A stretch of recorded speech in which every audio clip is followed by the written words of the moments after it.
Eagle যখন আকাশে উড়ে তখন বাকি সবাই কিন্তু তার নিচে থাকে এবং সে সবসময় বিলিভ করে যে I am the king of the bird kingdom. Eagle একবার কি করছিল, ডিম পাড়ছিল। তো ডিমটা পরে ওই যে মুরগি যেখানে হয় সে জায়গায় ডিমটা পড়ছিল। তো এই ডিম থেকে যে বাচ্চা বের হয়েছে এটা কার বাচ্চা? বাচ্চাটা কার? কিন্তু আছে কাদের সাথে? এখন এই বাচ্চা যখন ডিম ফুটে যখন বাচ্চা হইলো তখন সে তার আশেপাশে দেখতেছে সব মুরগি। এমনকি সে নিজেকে ঈগলের বাচ্চা চিন্তা করবে? করবে বলেন? তো নিজেকে বরাবরের মতো ওই মুরগির বাচ্চাই চিন্তা করলো। করে যখন সে একটু বড় হচ্ছে, লাফাইতে দেখে, তার মাকে বলতেছে যে এরা লাফাই কেন, এত লাফাই কেন? বলছে তুমিও পারবে একটু লাফাইতে। তো লাফাই এতটুকু উঠে। সে বিলিভ করছে যে মুরগি মানে হচ্ছে এর চেয়ে বেশি উঠতে পারে না, তাই তো নাকি? কিন্তু আসলে কি সে মুরগি ছিল?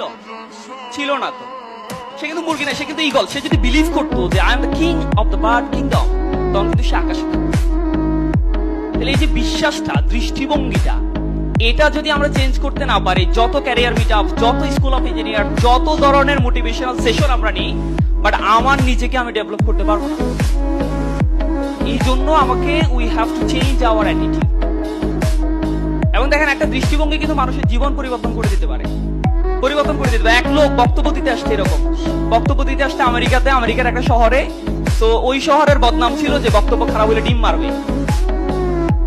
তো সে কি করছে, যে বাজারে গিয়ে, বাজারে যারা সদাই টদাই করে, দোকানদার ডিম বিক্রি করে, তাদেরকে জিজ্ঞেস করছে যে আজকে বাজারে ডিম কেমন বিক্রি হচ্ছে। তো সে বলছে সব ডিম খালি হয়ে গেছে। তো সে বেচারা খুব ভয়ে ছিল যে সব ডিম খালি হয়েছে মানে আজকে আমি যখন বক্তব্য দিতে দাঁড়াবো সমস্ত ডিম আমার মুখে আসবে। আজকে মানে আপনারা ডিম নিয়ে আসেন নাই নাকি? যাই হোক, তো পরে একটা সময় সে চিন্তা করছে যে আমাকে চেঞ্জ হতে হবে। তার অ্যাটিটিউড, তার দৃষ্টিভঙ্গি তাকে পৃথিবীর এক সময় বিখ্যাত বক্তা বানিয়েছে। কি নাম তার জানেন? Mark two one. প্রথম দিন কিন্তু সে প্রচুর কথা তার মুখে আসছে। এই যে অ্যাটিটিউড, এটা যদি চেঞ্জ করতে পারি না, আমাদের সবার জীবন চেঞ্জ হয়ে যাবে। আপনি